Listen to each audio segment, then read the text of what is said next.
సాతాన్ గారు డైరెక్ట్ వాడే ఆయుధం ఏం తెలుసా? నువ్వు బైబుల్ చదవడం మానేసినావు అనుకో, డైరెక్ట్ అటాక్. నువ్వు బైబుల్ మానేసినావు, చదవడం నీకు ఇంట్రెస్ట్ రావట్లేదు, నువ్వు బైబుల్ చదవడం మానేసినావు అంటే వాడు నీకు డైరెక్ట్ అటాక్ చేసినాడు, వాడిని కూర్చులో పడిపోయినావు. నువ్వు ప్రార్థన చేయడానికి అనిపించట్లేదు, ప్రార్థన ఇష్టం లేదు, ప్రార్థన బోరు కొడుతుందంటే వాడు డైరెక్ట్ ఆయుధం వాడినాడు నీకు.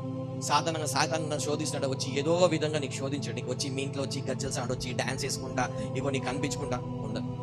వాడు నీకు వాడే ఆయుధం ఏంటంటే డైరెక్ట్ ఏంటంటే ఏం చేస్తాడు వాడు? నువ్వు బైబుల్ చదవవు, ప్రార్థన చేయవు, అయిపోయి నువ్వు ఏమైంది నీకు? వాడు ఏం చేస్తున్నాడు? వాడు నువ్వు బైబుల్ మానేసినావు, ప్రేయర్ మానేసినావు అంటే నీ చుట్టూ ఎక్కడ పోయినట్టు? వాడు మెల్లగా నీ నిద్రపుచ్చి మెల్లగా నున్నగా గుండు గీక్తున్నాడు అనమాట. వాడు డైరెక్ట్ వాడే ఆయుధం ఏంటంటే నీకు ప్రేయర్, బైబుల్. ఈ రెండు నువ్వు స్టాప్ చేయి, అయిపోయి నీ లైఫ్. ఎందుకంటే ప్రేయర్ నువ్వు దేవుడికి మాట్లాడేది, బైబుల్ దేవుడు నీతో మాట్లాడేది. ఈ కమ్యూనికేషన్ బ్రేక్ అయింది అనుకో, అయిపోయింది లైఫ్. నీ లైఫ్ అయిపోయినట్టు. ఇక ఈ రోజు సాతాన్ గాడు ప్రతి ఒక్కరు టార్గెట్ చేసింది ఏంటంటే నీకు డైరెక్ట్ వాడే ఆయుధం ఏంటంటే నీ ప్రార్థన, నీ వాక్యాన్ని ఆపేస్తాడు. వాడు డైరెక్ట్ ఆవర్సుమే నీకు ఏం చేస్తాడంటే పనిలో పెడతాడు. ఏం చేస్తాడు? పని కొద్దిగా లేవంగానే బైబుల్ అరే అది పని అది టైం అయిపోయింది, టిఫిన్ కంటే టైం అయింది, అది పోవాలి అని చెప్పేసి ఏం చేస్తాడు వాడు? ఒకవేళ అర్ధగంట దేవుడు ముందు నీకు లేపిననుకో, ఇంకా అర్ధగంట టైం ఉంది కదా.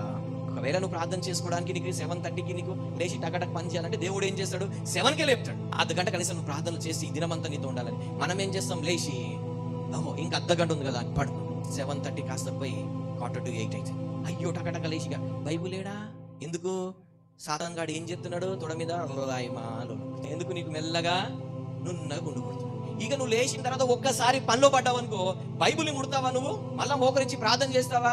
సాయంకాలంగా అంగానే ప్రభువా అలసిపోయినా నీకు స్తోత్రం నా కాత్రం అయిపోయి ప్రేయర్. ఇప్పుడు నీకు ఏం చేసినాడు వాడు? నిన్నగా అందుకోసమే 1 రోజు 2 రోజు 3 రోజులకి అలవాటు అయిపోయింది. ఇక 1 రోజు 2 రోజు 3 రోజులు అయిపోయాయి. ఇక నీకేమనిపించే? శాంసంగ్ లాగా నాకు ఎంటకలు ఉన్నాయి, నాకు బలం ఉంది, నాకు దేవుడు ఆత్మ ఉందని అనుకుంటున్నావే కానీ ఎప్పుడో దేవుడికి విడిచిపెట్టిన సంగతి శాంసంగ్ తెలియనట్టు ఏ వ్యక్తి అయితే ప్రార్థన వాక్యం మానేస్తాడో దేవుడు ఆత్మ వెళ్ళిపోయింది, ఆ వ్యక్తి కూడా తెలియదు. అనుకుంటాడు నేను చర్చ్కి వెళ్తున్నా, నేను సంకల బైబుల్ పెట్టుకున్నా.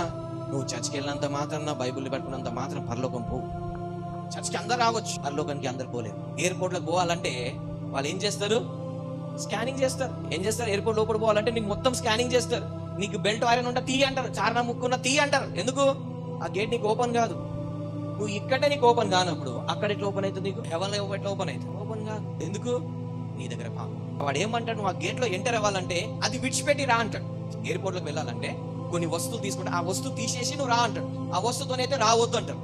పరలోకంలో కూడా నువ్వు అది ఎంటర్ అవ్వాలంటే నీ పాప జీవితాన్ని విడిచిపెట్టి రా, ఇదొక్కటి తీసుకొస్తా అంటే దేవుడు రానియడు. అది ఏంటిది? గేట్ ఓపెన్ అవ్వ, పరలోక ద్వారాలు కారణం ఏంటిది? ఆ పాపం. అయ్యో చారనే కదా అంటే చారణ ఎవరికి నష్టం అవుతుంది అంటే అది గేట్ ఓపెన్ గా చారణ తీసేయమని. నీకు ఏం యూజ్ లేనప్పుడు తీసే మరి. సో పాపం అది నీకు ఇదే కదంటే అదే పాపం తీసివే. దాంతో ఎందుకు నువ్వు నరకానికి వెళ్తావు? ఏ రోజైతే నువ్వు బైబుల్, ప్రేయర్ బంద అయిపోయింది, దేవుడితో సహవాసం కట్టి ఇక్కడ ఎప్పుడైతే పరిశుద్ధాత్ముడు వెళ్ళిపోయినాడో శాంసంగ్ చచ్చిన సమాధి వల్ల అయిపోయింది, చచ్చిన శవం వల్ల అయిపోయినాడు.